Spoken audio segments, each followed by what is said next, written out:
Stay hungry, stay foolish.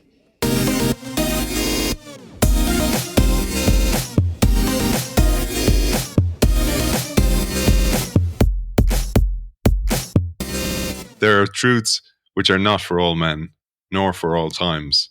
Voltaire. True or false? It's rarely that simple.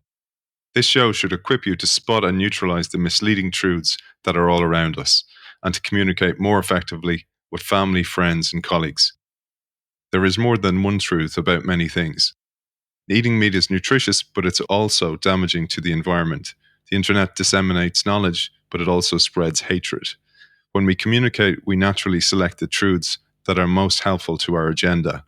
We can select truths constructively to inspire organizations, encourage children, and drive progressive change, or we can select truths that give a false impression of reality, misleading people without actually lying. Others can do the same, motivating or deceiving us with the truth. Truths are neutral but highly versatile tools that we can use for good or for ill. Today, we will explore how truth is used and abused in politics, business, the media, and everyday life. Our guest today shows how a clearer understanding of truth's many faces renders us better able to navigate our world and be more influential within it. We welcome strategic communications expert, master storyteller, and author of the brilliant Truth: How the Many Sides to Every Story Shape Our Reality, Hector MacDonald. Welcome to the show. Great to be here, Aidan. Thanks for having me. It's fantastic to have you on the show. Hector, you start by telling us the book looks forward to a backlash and that we live in times of fake news and alternative facts. And you anticipate a revival of public concern for the truth and a widespread insistence that politicians, business leaders, campaigners, and other professional communicators be held accountable for the truthfulness of their worlds. Could you share that with us a little bit to give context for why you wrote the book? Sure. So I was writing this mostly last year, 2017, in the sort of the first few months of the Trump presidency, I guess. And there was a huge sense of disquiet about how both Brexit and the Trump win had come about, and some of the falsehoods and deceptions and misleading truths that we'll come on and talk about might have contributed to both of those outcomes. And at the time, I think a lot of sensible centrist individuals were just baffled by how this sort of epidemic of fake news and alternative facts had taken over. And it seemed to me that we are absolutely going to see a backlash against that. And indeed, I think this year we have seen the start of that with, for example, the Facebook hearings in Congress, and various other attacks, both in the press but also in politics, against social media platforms that allow, the widespread dissemination of falsehoods. We see the great work that, for example, the Washington Post fact-checking unit is doing, monitoring President Trump's falsehoods. I believe they're up to over 5,000 misleading statements since he took office. So there are lots of good institutions and individuals and political authorities trying to counter this spread of falsehood, fake news, misleading ideas. But we've got a long way to go, and certainly it's going to be a little bit like the war on terror. Probably it's going to be a never-ending battle to try and counter the kind of flood of misleading ideas and statements that have been enabled by, and we may come on and talk about this in more depth, technology, social media, and the sort of rise of populist parties across the Western world. I love what you do in the book because you explode every aspect of this apart and then bring it back together, as you do brilliantly in your own professional consultancy as a master storyteller. And you talk about each element of truth, the responsibility of the truth teller, but also the receiver of the truth or of the story. But also distribution, as you mentioned, becomes really, really important, because if we are living in this world of algorithmic news, that where a preferential news is based on what you've previously consumed, that makes it really, really difficult for people to find new news that counters their biases. So there's a couple of things there. One of the themes of the book is this idea that there are many different elements of truth that you can say about any one situation. And you talked about bite-sized pieces. So you could say 1,000 different small things about a political event or a news event of whatever type, and it would give, each one would give a very different impression to listeners, to your audience, as to what that event was about. Now, the trouble with social media and most of the ways we communicate now is that we only really have space and time for one or two kind of headlines to get across, and that limits the conversation. People don't have the kind of attention span to really get into the details of a political event, a news event, and really understand the many different sides that are going on to it. So as a result, we end up just getting a slanted image of each event. And of course, that's exacerbated if our friends or our associates have a particular political leaning or a particular angle that they're generally following, because, as you said, the algorithms kick in and start to only serve up those very slanted views of reality, those biased takes on world events. So we end up with this very distorted impression of what's going on. It'd be great now, given that context, to jump into how you tear this apart and give us a better understanding of how we can be party to our own biases around us. And you tell us about the brilliant Andean dilemma. You tell us about quinoa, for example, and how a story can be interpreted a certain way. Yes, I start with this extraordinary story about, bizarrely, the economics of quinoa, because it's an example of how truth can be misleading in ways that are not in any way malevolent. No one intended to lie about this quinoa story, and yet somehow a large chunk of the well-meaning Western world became very misled about the situation in South America. Let me briefly explain what happened. Quinoa is this miracle seed which became very popular in Western Europe and North America amongst vegetarians and health fans. And then suddenly articles started coming out about how, because of the Western interest in quinoa and the amount of quinoa that was being exported from Bolivia and Peru, where it's grown, to the rest of the world, suddenly prices in those origin countries were shooting up, and local people who had eaten this traditional foodstuff all their lives could no longer afford to buy it. And this led to a lot of Westerners, very sort of guilt-stricken, let's say, quinoa eaters in the West becoming very concerned about this, and for example, pledging to give up quinoa in order to stop denying, in their words, the local people of Bolivia and Peru their traditional foodstuff. And this became so powerful that actually not only did a lot of Westerners sort of deny themselves one of their favorite food types, but actually it started to threaten the quinoa industry in South America.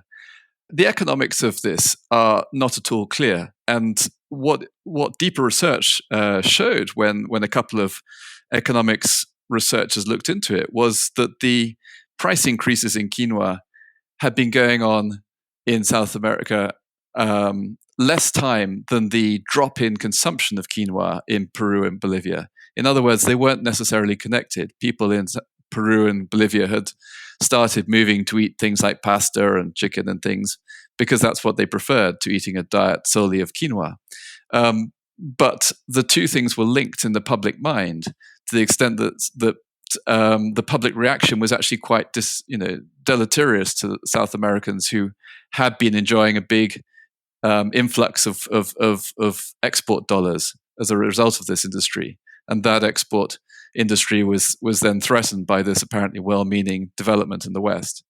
So it's a nice example of how some true facts about price shifts in quinoa and consumption patterns in Bolivia and Peru had been completely misunderstood and might have led to some very damaging effects on the industries and economics of that area. Yeah, and you say that the real difference is the conclusion drawn. So you can draw different conclusions, but it's what I find fascinating is it's the domino effect of that. So, for example, you are meeting a possible client, a potential client, and that client has read the Bolivian quinoa story and is actually pro-Bolivia and thinks that quinoa is actually damaging to the people who live there, and they see you ordering quinoa for your lunch, and all of a sudden you vilify them in your mind, and it puts a black mark against their name. That's right. So we might form impressions about events, about political situations, about issues like quinoa exports which are based on some form of truth, but aren't the whole truth. And that can shape our mindsets to the extent where we can start to not only act directly for ourselves on those issues, but actually judge the way other people around us act. And that can, of course, impact, importantly, on relationships, on the way we view other people, and on the way we see the world. Yeah, and there's a huge leadership element of this as well. Like, I mean, you talk about a great story of your own work in strategic communications with a top firm. They were going through a transformation program. And when you do that, and when you interview people in the business to capture information to inform a story, you can come up with two different stories. And as you say, you can create the burning platform story or the golden opportunity story. Well, this is really where the idea for the book came from. I've spent the last more than 10 years as a strategic communications consultant, helping businesses express their plans, their ambitions, and often trying to explain to their own employees, thousands of colleagues across an international workforce, what the organization is trying to do, and therefore what they're asking their people to do differently in order to support that strategic journey. Now, what became clear to me is, like most things, every organization is a very complex institution. And if you go and talk to 10, 15 board members or exco members, you get an awful lot of different opinions and facts and ideas about what the challenges of the business are and where it's headed. And then as the external consultant who's been brought in to try and make sense of all this and craft a single narrative perhaps out of the opinions and views of all these different leaders, you find yourself with an extraordinary power to pick and choose the tone of that story and whether or not you want it to be a burning platform story, which is where you're essentially saying this business is in real trouble and we need to all do something radical if we want the business to survive, or what one might call a golden opportunity story, where you're actually saying, guys, we're in great shape, but actually look at this wonderful technology we've got coming up, or this new market that's opening up, and think about what we could do to benefit from that if we can all get behind this transformation program. And often the same company could be in both positions. It could be in trouble, facing a sort of burning platform, and at the same time it could have the opportunity to seize some new technology to usher in a new golden age of growth. And you could take either angle with your narrative, with your communication strategy. But of course, the one you choose will dictate whether or not the employees of that business spend the next 2 or 3 years feeling frightened and worried about the situation, or whether they, by contrast, go into the next 2 or 3 years feeling engaged and excited and happy about the situation. And that really is a choice that communicators and clients, the leaders of these businesses, can make. That gave me the concept of competing truths, that you can say such radically different things about the same situation, and they can all be true, but they give a very different impression of reality to your audience and elicit a very different response in your audience. And your work in business storytelling has come to life in so many ways. And you tell us that while it's become more important than ever to tell the correct story, because like you said, it affects the morale of staff. It can give them a vision and a purpose to come to work every day, but also they can become business storytellers to your customer base. And you mentioned that this goes back to 1970s, where Nike developed a storytelling program within the company.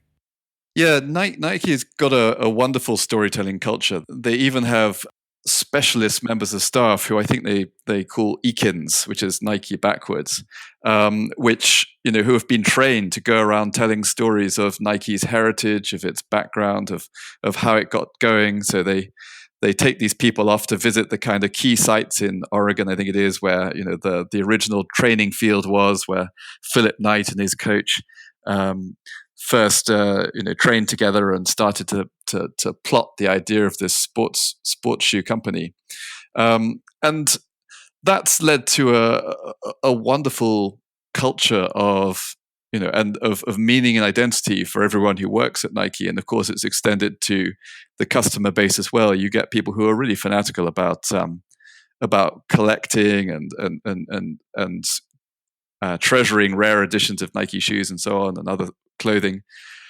So their storytelling, reaching back into their past to select just a few kind of partial truths about the past, if you like, a few select elements of their history, how I think it was Bill Bauman, the coach, first used his waffle iron to melt rubber and create the first sort of Nike sole.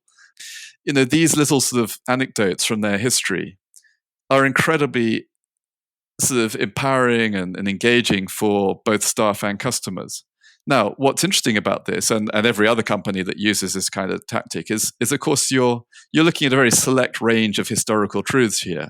Barclays does something similar where they talk about their Quaker heritage and the wonderful values they've got from their Quaker past. But of course, other people could look at more recent Barclays history and the fact that their traders manipulated LIBOR and did various other terrible things, and say, well, okay, your Quaker history is one part of your history, but there are plenty of less impressive and less honorable aspects of your history that you don't talk about. So again, this comes back to this idea there are many different truths you can find about any one issue, any one company, any one situation, and the communicator has the power to select between those truths to decide what kind of representation of reality they want to convey. So Nike has this lovely storytelling impression they convey about 70s athletics.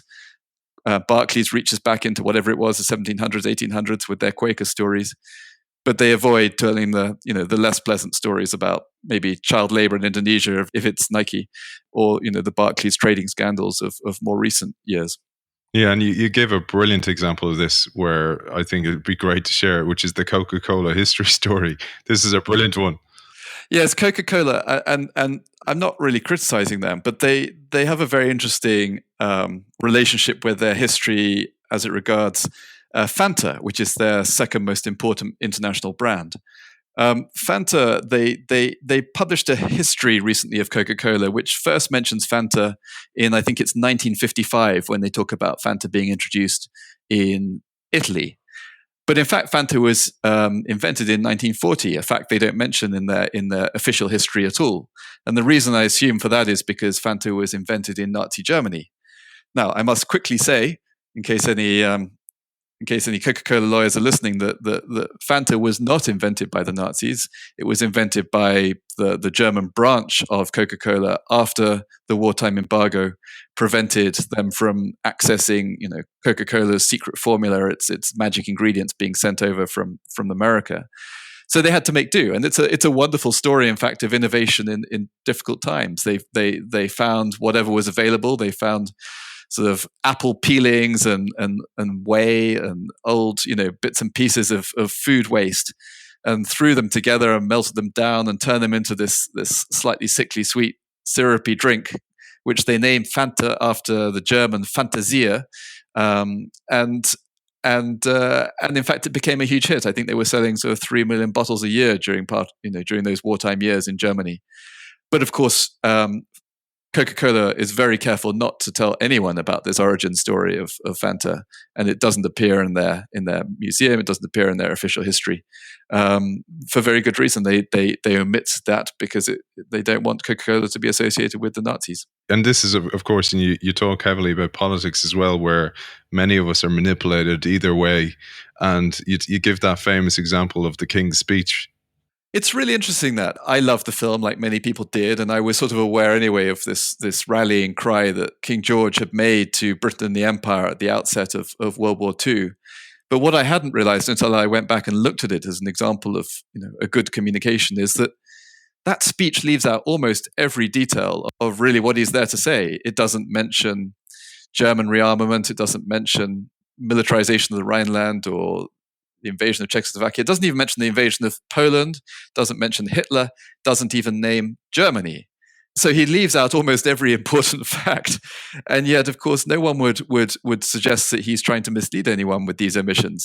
He's selecting his truths very carefully to focus on a moral message, which is that countries that attempt to subdue their weaker neighbors through force alone, rather than rule of law and national compacts, must be opposed. And that concept is something that could clearly be understood across an audience of many millions of people, many of whom were not, of course, native English speakers.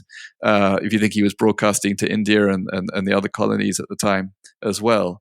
So it was a very finely judged speech. It's only about 400 words long, and it got the point across, and it achieved its communications objective while leaving out almost every single important fact. Let's take that now and throw it into a different realm, which is advertising, and give the great story of toothpaste with Colgate. Yeah, so I grew up with these marketing messages from Colgate saying that more than 80% of dentists recommend Colgate.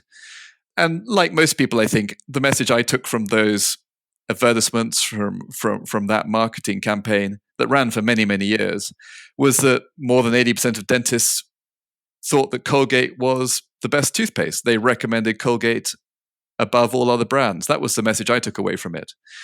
But of course, that's not in fact true. What Colgate had done was run a survey not asking dentists which toothpaste brand they would recommend, but which brands, plural, they would recommend.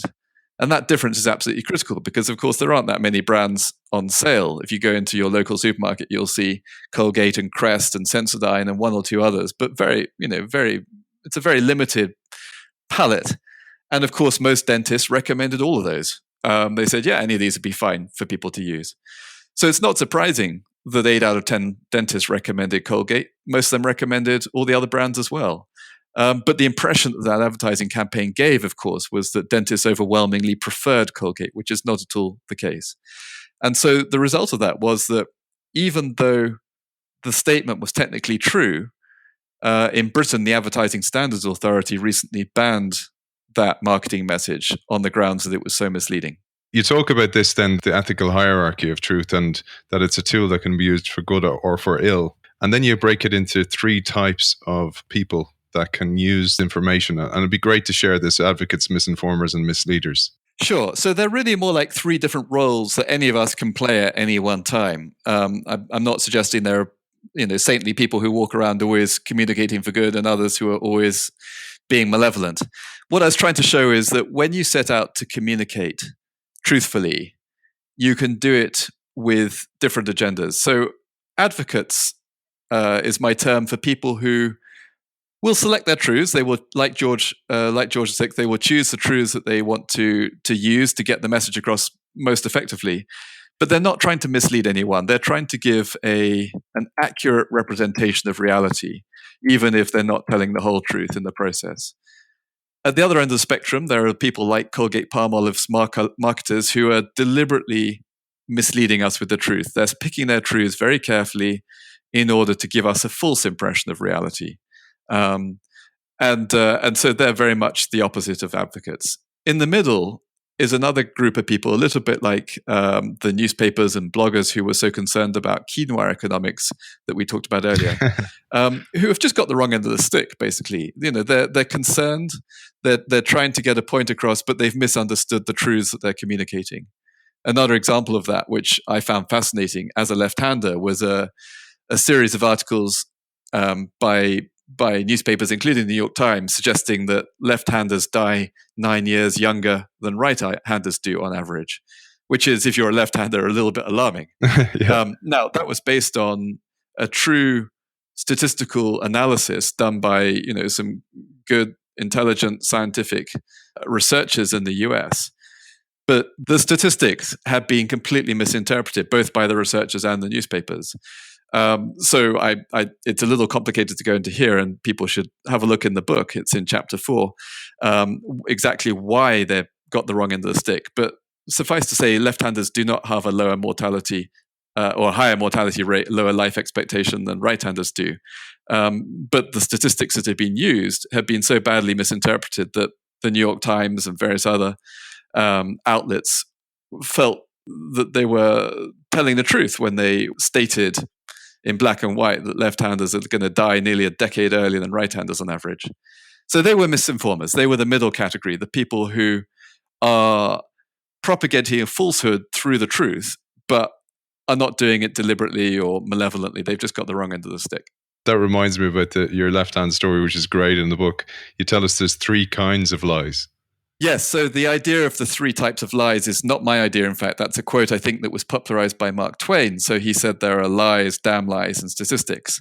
And I think that reflects the frustration that a lot of let's call it lay people, feel about the way statisticians and perhaps consumers of statistics like politicians and others, marketers perhaps, use statistics to give us slightly misleading impressions of reality. In fact, I have a scientific background, a mathematical background. I have a great respect for statistics. They're incredibly useful.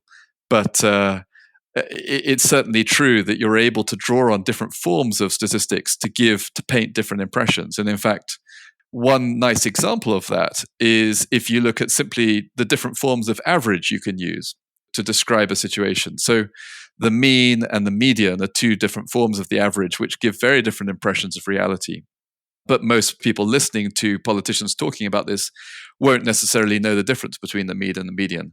The example I give in the book is that in Britain, you could look at the mean salary in the UK and say that nurses are paid below the mean salary, but they're maybe paid above the median average salary in the UK.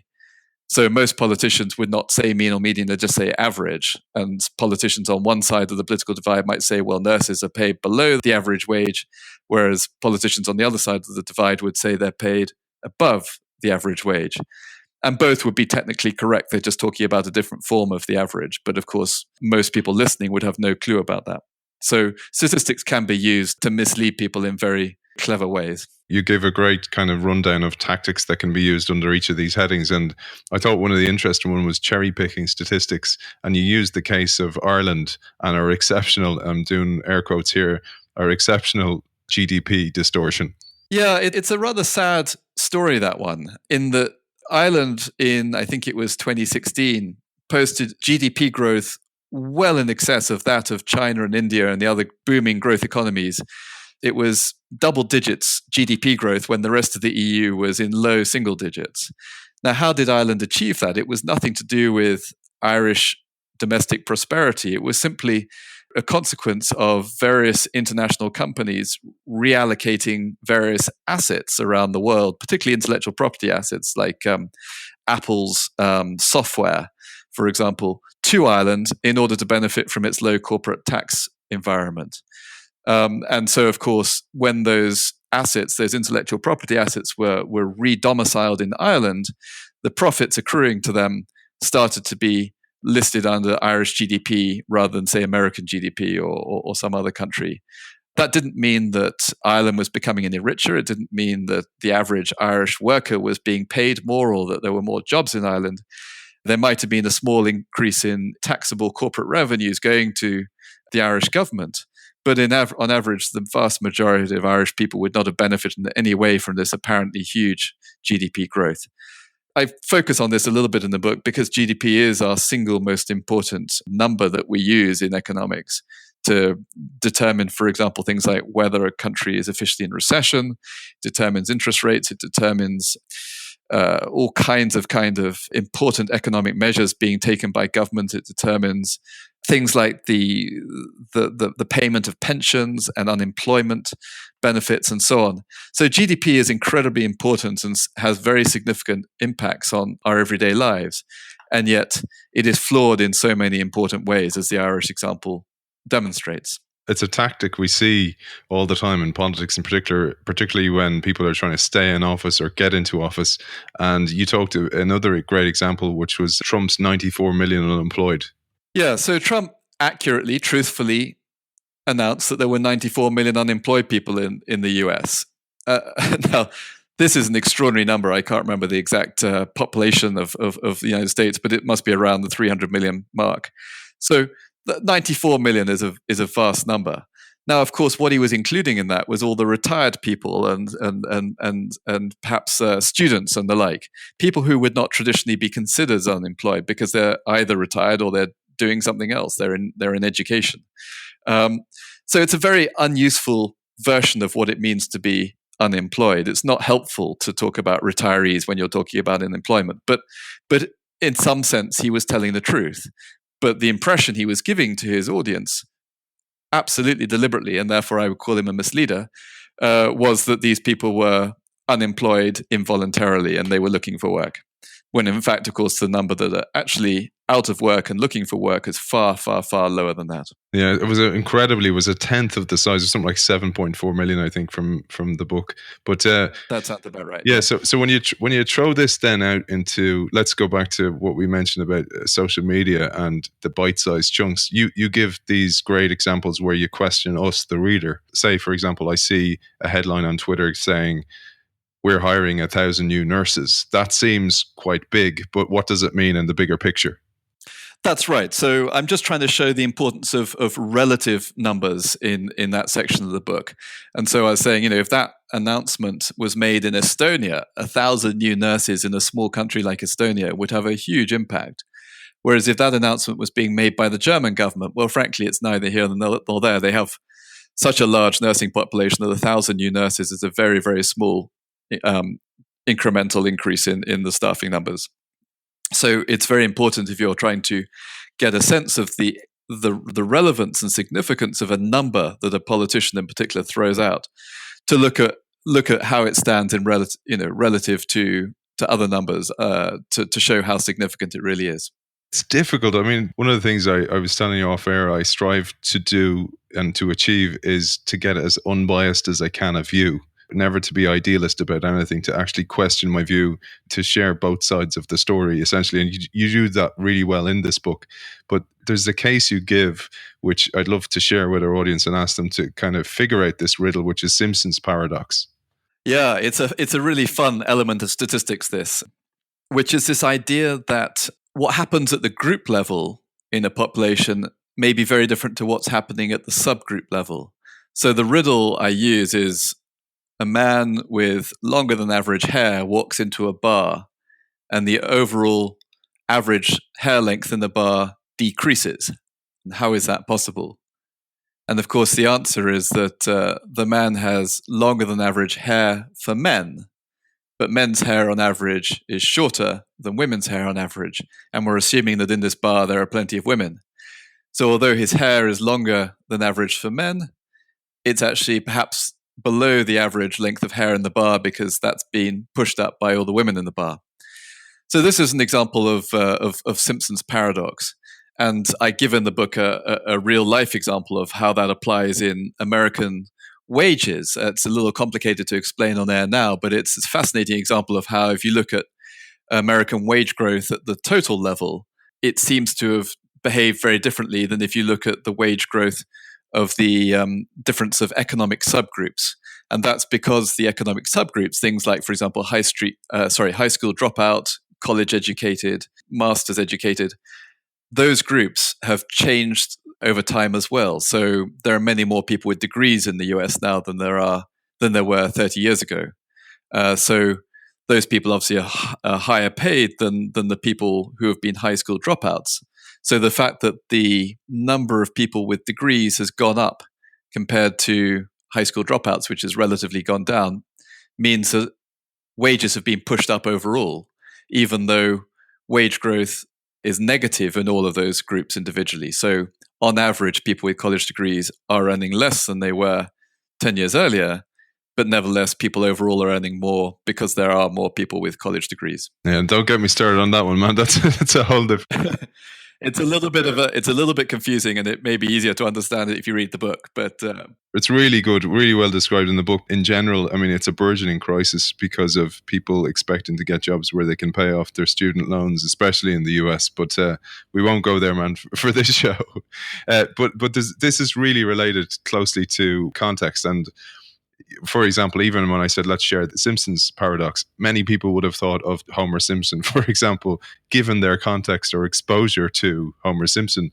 And the reason I'm mentioning that is you talk about the egg test, and that if you give this scenario, which I'd love if you did share, of picturing an egg on a table, how many people will see so many different pictures given their context and their history. Yes, so I start the book with this very simple statement of truth, which is, there is an egg on the table. And I do that simply to show how complicated and multifaceted even a simple, truthful statement like that can be. So imagine that egg on the table. What do you see? And some people might see a whole egg in its shell. they might see a chicken egg, they might see a duck egg, but perhaps they might see a dinosaur egg, or why not caviar, or even a human egg. If they see a chicken egg, does it need to be in its shell, or is it actually a fried egg or a poached egg? Is it a painting of an egg? All these different ways in which you could interpret that sentence. And yet we tend to just rush to judgment, and you hear a simple line like that and you make an assumption about what the speaker means. So I use that just to show how complicated truth is, even when you have a very simple statement like that. Then compare that to most of the things we talk about in politics or business, marketing, whatever it may be, and you realize how open to misinterpretation so many more complicated statements are around. For example, I use in the book Amazon and driverless cars as examples of subjects which can be viewed in so many different ways that actually trying to come to a single point of view or agreement in an argument about, say, the meaning of Amazon or whether or not we should permit driverless cars on our roads. These things are highly complicated issues that by selecting the type of truth you tell about them, you can really influence people in all kinds of different directions. It's that initial first impression, isn't it? That the first lens you get can change everything you see thereafter. And I'd love if you did share the fantastic dilemma you give us regarding autonomous vehicles, because that one, and you aptly call it the driving test, is a fantastic one and very apt for this show. Well, it's interesting because in about, well, who knows, maybe 2 or 3 years, we're likely to face a situation where our legislators in Parliament are going to have to vote on whether or not to allow autonomous vehicles, driverless cars, privately owned, to be operated on our roads. The technology is moving so fast that that's going to be a reality very soon. And so I sort of have this thought experiment in the book of, okay, let's imagine the legislator, an MP or whoever it may be, facing this question, and she calls on her various special advisors and other interest groups to tell her different views on driverless cars. And I kind of go through all the different things that people might say, what an economist might say in terms of the benefits for the economy that the building up a driverless car industry would allow, versus what a security expert might say, for example, that autonomous vehicles are vulnerable to hacking attacks and could be used as weapons against us by terrorists or other states, to what a city planner might say in terms of, well, we could do away with all these parking lots and turn them over to city amenities and the like, to what perhaps a trucking drivers unionist might say. There are potentially 5 million jobs in America alone in the truck industry which would go if we allow driverless vehicles. So there are all these different ways, the pros and cons that emerge depending on which angle you take. And I point out in the book that even a really objective and agenda-free advisor would be hard pushed to give a really complete picture of the driverless car world. Yet, of course, that's not what most of us are like. And so most advisors or most lobbyists who would approach our imaginary MP to advise her on which way she should vote would come with an agenda. They would come with a particular mindset, a particular view on driverless cars. And the messages they would give would undoubtedly be flavored by that. So they would tend to, if they, for example, were heavily invested in Tesla shares, they would tend to focus on the positive benefits, the health, the safety benefits of driverless cars. Whereas someone who perhaps was married to a trade union representing taxi drivers might be much more inclined to emphasize the negative aspects of driverless cars. And we all do this. I mean, we can look at our Facebook feeds and see that we tend to, select those elements of our day-to-day life that put us in a good light and downplay or leave out, omit the things that are embarrassing or whatever. So it's quite a natural process, this idea of omission and selection and cherry picking when it comes to the different forms of the truth that we choose to tell. Closely aligned to that, you talk about first impressions, and the lasting consequences it can have is history. So schools, for example, we teach children history, and that gives them, much like you talked about corporate communications and as business storytelling can have an effect on employees. The story we tell of a nation, or the story of a nation's plight, can have a massive effect on how the people of that nation, what their worldview becomes. And you talk about the cherry picking of history, for example, racial and slavery history in some US schools, and the omission of huge pieces of information that are missing from so many textbooks.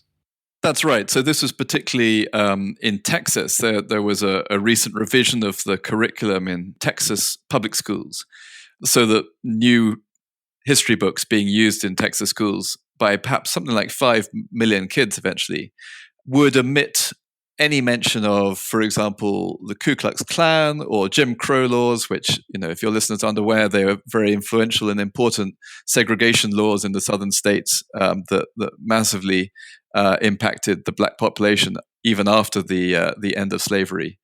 And even when it came to discussion of the Civil War, which is one of the most important events in American history, these books were treating slavery, which most historians would agree was the casus belli. It was the reason why America went to war against itself in the 1860s. They viewed that as a side issue to the main argument, which was about states' rights. Now, that's most people would think that was a huge distortion of the truth. But of course, what they're really doing is omitting bits of the truth, a little bit like Coca-Cola with its Fanta origin story.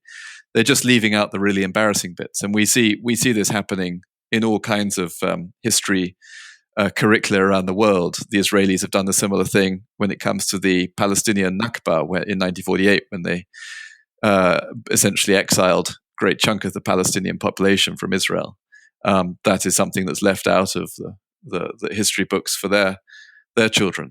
And of course, we in Britain, and I'm sure in Ireland, have been guilty of much the same thing with our history curricula, where we tend to, certainly in Britain, certainly when I was growing up, the historical accounts of things like the Black Hole of Calcutta and the Indian Mutiny, and then going on to the Opium Wars in China, tended to portray the British in a fairly positive light, which, as an adult, I've come to see was perhaps not entirely justified. Certainly, when you look at the Opium Wars in a dispassionate light, and the rather terrible things that the British and the French did, certainly in Beijing with the Summer Palace and so on, you can start to understand why the Chinese still nurse resentment about their so-called century of humiliation, which we, the British, kicked off in 1840. And it's amazing how the death of the printing press and the birth of the internet democratized information spreading, but also the ill sides of that. And you talk about your own story then, so coming back to selective editing, that this is a natural part of any communication, and that this happens in business communication as well. And you shared your own story of Ericsson's history and weaving that into the story of the company to get them going forward. That's right. So Ericsson was a client a few years ago, and they very kindly let me write about the experience in the book. And the interesting situation there was that they were going through quite a significant transformation, requiring them to shift from essentially putting antenna and other boxes on the tops of hills to link up mobile phones, to much more high-value, complicated cloud-based services, technology consulting services, media, and so on. So they needed their employees essentially to get into an innovation mindset and start being prepared to change what they did and become more innovative, more risk-taking, and so on. Now, Ericsson's a very large company. You might say it's quite a bureaucratic company. You could look at it and say this is an oil tanker that's going to take a while to turn around.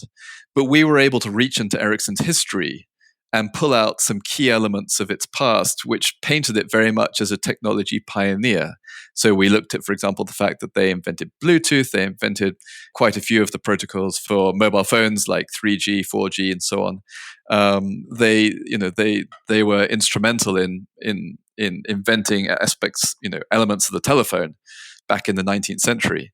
And so we were able to pull out these aspects of their history, of their technological pioneering history, to paint them as in this light as being innovators, and so therefore encourage their current crop of employees to take up this mantle of technology pioneers rather than focusing on their more bureaucratic, their more conventional corporate side, which wouldn't encourage the same behavior shift.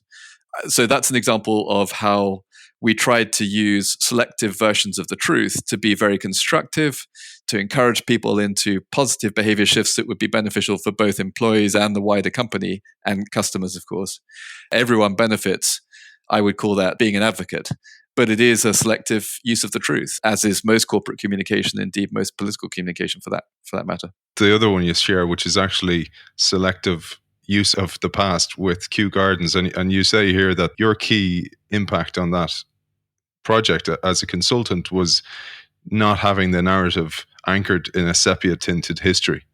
That's right. So, in fact, there I was trying to move the director away from history because Richard Deverell, the director, who again has very kindly given me permission to write about this case study in the book, he's a history buff. He comes from that background, and he was very fond of telling the history of Kew. It is a wonderful history, and it goes back to Princess Augusta in the 18th century, and two palaces whose gardens were combined, and there was a famous landscape gardener involved, and so on. And so every speech he gave tended to start off with 5-10 minutes of Kew's history. Now that's fine if that supports your communication goal. But in fact, what Kew brought me in to do was to try and help shift the narrative about Kew in the light of Britain's austerity and funding, threats to the funding of Kew, public funding of Kew, away from this idea that Kew is some kind of old heritage garden, and towards the idea that Kew is in fact a 21st century cutting edge research organization with some of the biggest plant and fungi data sets on the planet. And my simple observation to Richard was, well, yeah, that sounds sensible. That sounds like the kind of direction you want to take your communication. So why are you starting every conversation with a discussion of history? Which is just confirming people's existing beliefs that Kew is this old-fashioned kind of rather pretty thing in southwest London, rather than an institution with a huge amount to give to the world in terms of research on climate change impact on plants, on food scarcity, on increasing our resilience in the face of things like plant epidemics and so on.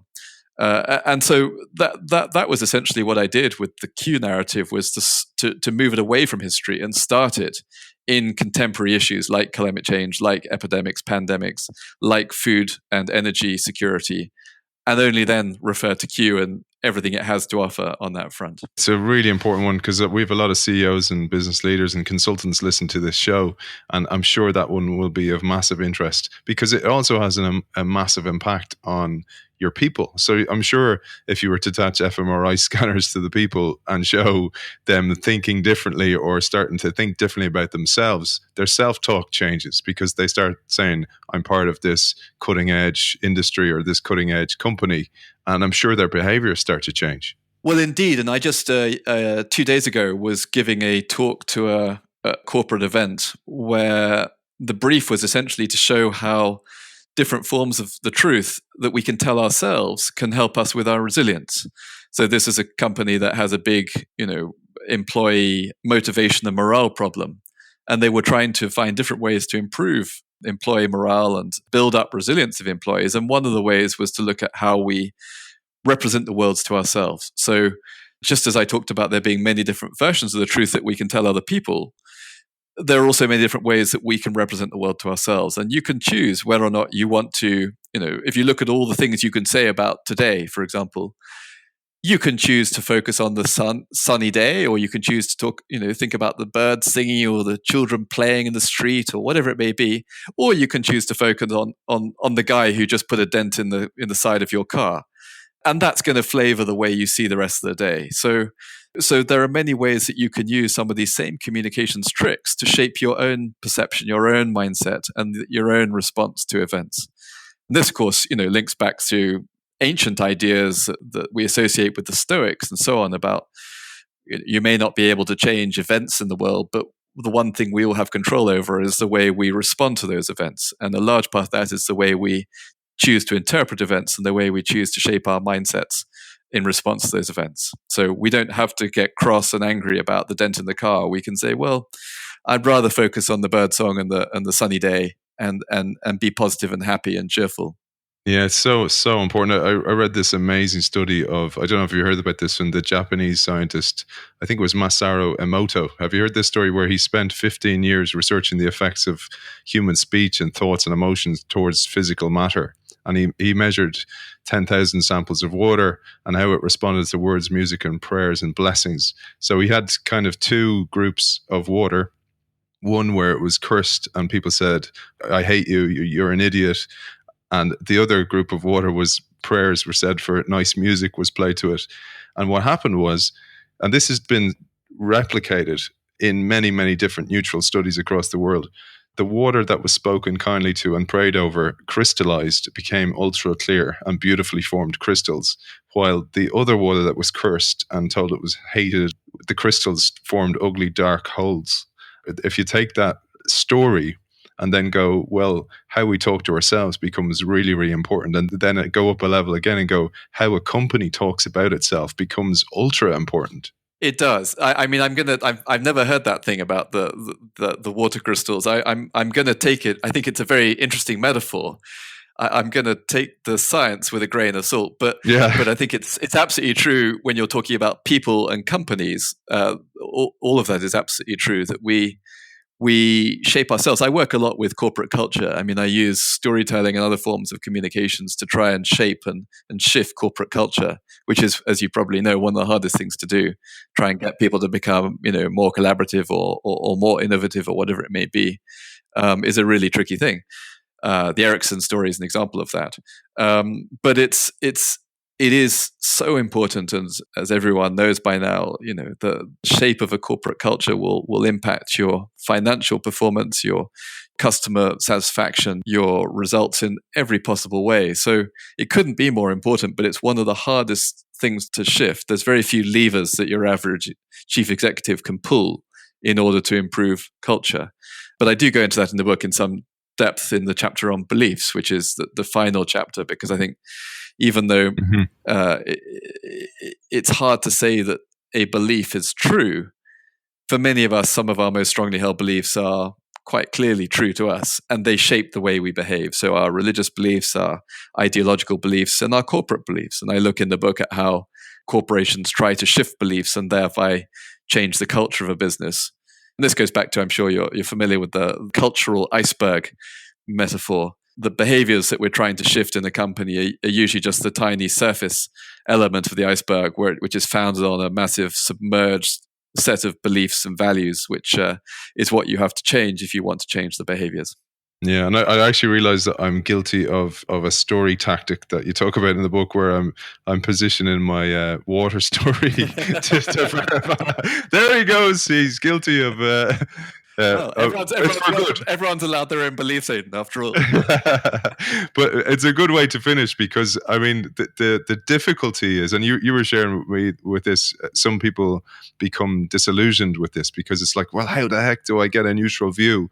And it's just something we continually have to work on. But I'd love, Hector, we're running out of time, which is I'm frustrated because I've only got a quarter through the book. It's a brilliant book, and you go on to share the different types of truths, subjective truths, unknown truths, artificial truths, etc. And it's a brilliant book. But I'd love if you shared your last views. So what would you like to see, the change in the world that you would like to see that inspired you to write this book? I would like to see people becoming more informed, better consumers of information, because we're living in a world now where the traditional gatekeepers of information have largely receded. We no longer can rely on the BBC or the New York Times to curate the world information for us. They were never perfect, but they were pretty good at trying to present an objective portrait of reality. And I still, obsessively get my news from the BBC, but most people don't. 70% of people seem to get their news from Facebook, apparently, which is absolutely not going to give you an objective, balanced view of the world.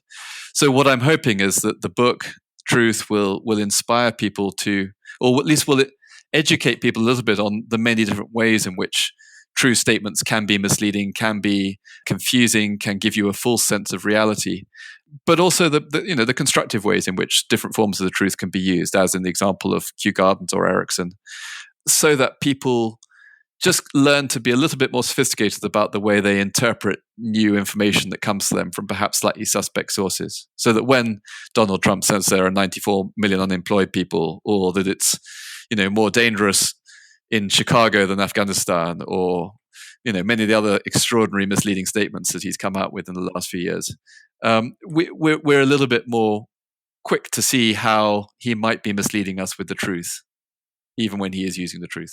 And Hector, where can people find out more? And if they wanted to work with your company, etc., where can they find you? Sure. My company is called CoreQ, CORE_Q, the letter Q. And the website is coreq.co.uk.